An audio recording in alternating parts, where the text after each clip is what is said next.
All right, today we're tackling the pharmacology of diabetes medications, and we're going to make it easy. We'll look at how these drugs can act like master keys or locksmiths or even genetic programmers, all to control blood sugar.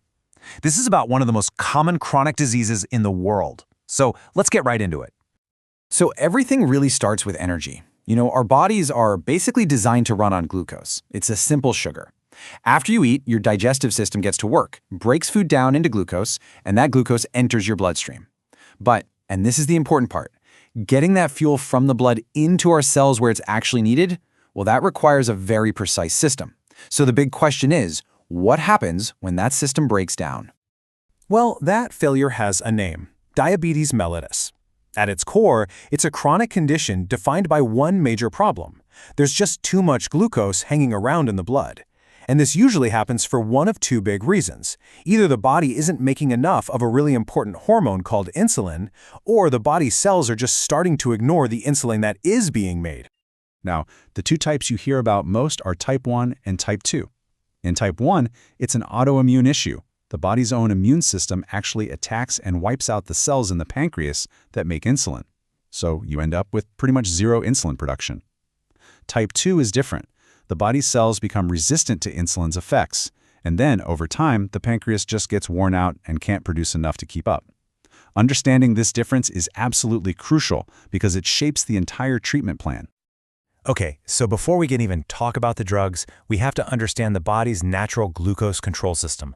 You can think of it like this elegant biological balancing act, right? It's a dance between two hormones with opposite jobs: insulin, which brings blood sugar down, and glucagon, which brings it back up. Here's how it's all supposed to work. Step 1, you eat a meal and your blood glucose levels start to rise. Step 2, in response, these specialized little beta cells in your pancreas release insulin into your bloodstream. Step 3, that insulin travels all over your body, finds receptors on your cells, and binds to them. And that binding is the signal, step 4, that tells the cell to open the gates and let that glucose in to be used for energy. The best way to visualize this with a really simple analogy.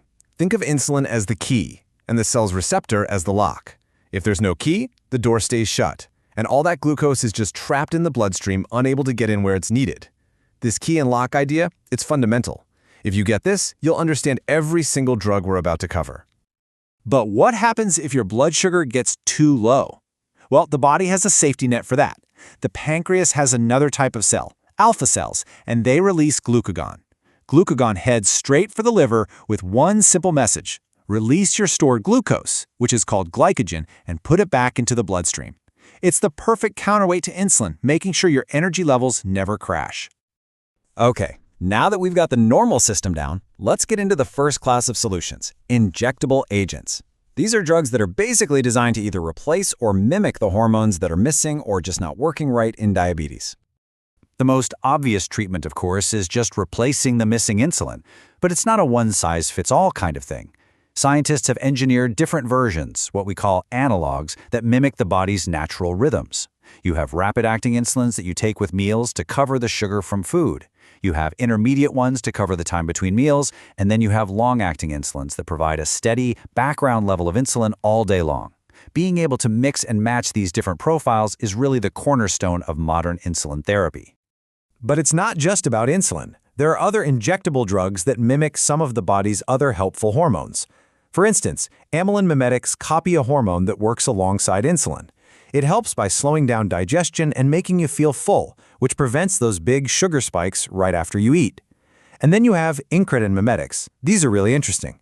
They copy hormones from your gut that basically tell the pancreas, hey, food is here, time to release insulin. The cool part is, these drugs are designed to last way longer than your natural hormones, so their effect is much more powerful. All right, let's switch gears to oral medications. We'll start with a group that tackles the problem from a different angle. Instead of adding the key from the outside, these drugs tell the pancreas to make and release more of its own keys. The classic example here is the sulfonylurea class. What these drugs do is pretty clever. They essentially go in and jam a specific potassium channel on those pancreatic beta cells. This little action tricks the cell into thinking glucose levels are really high, and that forces it to release all of its stored insulin. Now, the really critical thing to get here is that this release happens no matter what your actual blood sugar is. And that's exactly why these drugs carry a pretty big risk of causing hypoglycemia, or low blood sugar. So yeah, instead of us adding more keys from the outside, this type of drug just orders the body's own locksmith, the pancreas, to work overtime and pump out the keys it already has. Now there's a similar class of drugs, the Biguanides, that do the same basic thing, but with a twist. They bind to a different spot on that same channel, but the result is a much faster and much shorter burst of action. This makes them really good for controlling that sharp spike in blood sugar that you get right after a meal. So, the next group of oral drugs, they have a completely different strategy.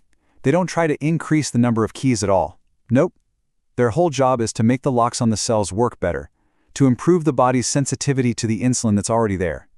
And that brings us to the absolute cornerstone of type 2 diabetes treatment, Metformin. Its real power comes from targeting a huge problem in type 2 diabetes, the liver, which tends to just make way too much glucose. Metformin's #1 job is to march over to the liver and tell it to stop dumping all that unnecessary sugar into the bloodstream. It tackles the problem right at one of its biggest sources. Metformin is so effective because it actually fights high blood sugar on 3 different fronts. First, like we said, its main job is cutting down glucose production from the liver. Second, it slows down how quickly you absorb glucose from your intestines. And third, it improves insulin sensitivity out in your muscles and other tissues, helping them take up glucose more effectively. This triple threat is what makes it such a powerhouse drug. Thiazolidinediones, or TZDs for short, are just fascinating because they work on a genetic level. They go inside the cell's nucleus and activate this special protein called PPAR-gamma, which is like a master switch for genes involved in metabolism. By flipping this switch, TZDs literally reprogram the cell to become way more sensitive to insulin. It's not just about making the lock work better, it's like rewriting the instruction manual for how the lock is even built in the first place. Our last category of oral drugs is pretty unique. These medications don't really mess with the whole insulin system directly.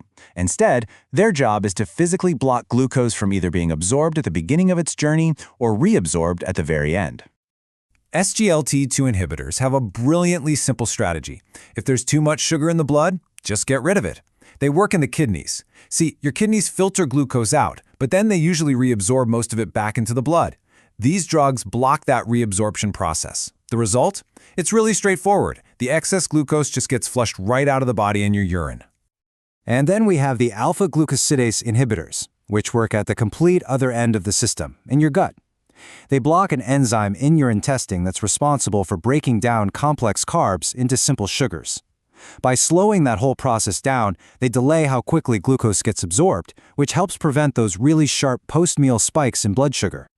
So let's just pull this all together for a second. As you can see, our toolkit is incredibly diverse. We have direct hormone replacement with things like insulins. We have drugs like sulfonylureas that boost the body's own insulin secretion. We've got metformin, which tells the liver to cut back on making glucose. We have TZDs that improve cell sensitivity at a genetic level. And finally, we have drugs like SGLT-2 inhibitors that just block glucose from being reabsorbed. Each of these classes gives us a totally unique strategy, allowing us to target the specific part of the system that's gone wrong. And this really leads us to the most important question for the future of treatment. With all these different tools that target different parts of the problem, how do doctors choose the right one? Well, the trend is moving more and more towards personalized medicine, choosing a treatment not just to lower a number, but based on the specific underlying reason why an individual patient has diabetes in the first place. So from simple keys and locks to complex genetic reprogramming, the pharmacology of diabetes is just an amazing look at how well we're beginning to understand the human body. As medicine gets more and more personal, knowing which tool to use, and more importantly, why, is going to be the absolute key to managing this condition effectively. Thanks for watching.